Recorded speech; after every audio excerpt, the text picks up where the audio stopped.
বন্ধুরা, আজ আমরা কথা বলবো পৃথিবীর সবচেয়ে বড় রহস্যগুলোর একটি নিয়ে, ডাইনোসরের ধ্বংস।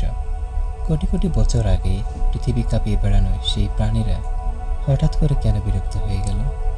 ডাইনোসরেরা প্রথম পৃথিবীতে আসে প্রায় 23 কোটি বছর আগে। তখন পৃথিবীর জলবায়ু উষ্ণ ছিল, চারিদিকে সবুজ জঙ্গল আর বিশাল সমতল ভূমি।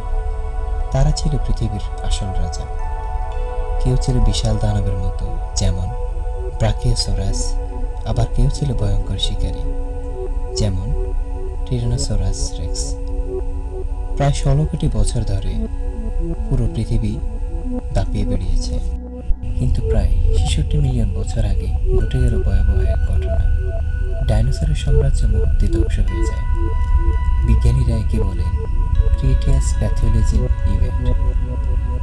সবচেয়ে বড় প্রচলিত ব্যাখ্যা হলো একটি বিশাল অ্যাস্টেরয়েড পৃথিবীকে আঘাত করেছিল। বিজ্ঞানীরা মনে করেন মেক্সিকোর অঞ্চলের প্রায় 10 কিলোমিটার ব্যাসের এক মহাজাগতিক পাথর আঘাত হানে। এর ফলে তৈরি হয় গহ্বর, যার ব্যাস 150 কিলোমিটার। এই আঘাতে শক্তি মুক্তি পায় কয়েক বিলিয়ন পারমাণবিক বোমার সমান। মুহূর্তেই আগুনে পুড়ে যায় আশেপাশের সব প্রাণী ও বনভূমি। আকাশ ভরে যায় ধুলো আর ছায়, সূর্যের আলো ঢেকে যায় বছরের পর বছর। যখন সূর্যের আলো পৌঁছালো না পৃথিবীতে, তখন উদ্ভিদ মারা যায়, খাদ্যের ঘাটতি দেখা দিল, শিকারীরা শিকার পেল না, তৃণভোজীরা ঘাস ও গাছ পেল না। এভাবে পুরো খাদ্য অঞ্চল ভেঙে পড়ল। ডাইনোসরের মতো বিশাল প্রাণীরা টিকে থাকতে পারল না।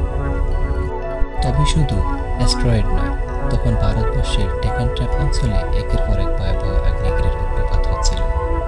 এর ফলে বিশাল পারমাণবিক কার্বন ডাইঅক্সাইড ও সালফার বেরিয়ে আসে। বায়ুমণ্ডল আরও বিষাক্ত হয়ে ওঠে, জলবায়ুতে চরম পরিবর্তন আসে। ফলাফল একটাই, ডাইনোসরের মতো শক্তিশালী প্রাণীরা টিকে থাকতে পারেনি। প্রায় 75% প্রাণী প্রজাতি বিলুপ্ত হয়ে যায়। তবে আশ্চর্যজনকভাবে কিছু প্রাণী, যেমন ছোট স্তন্যপায়ী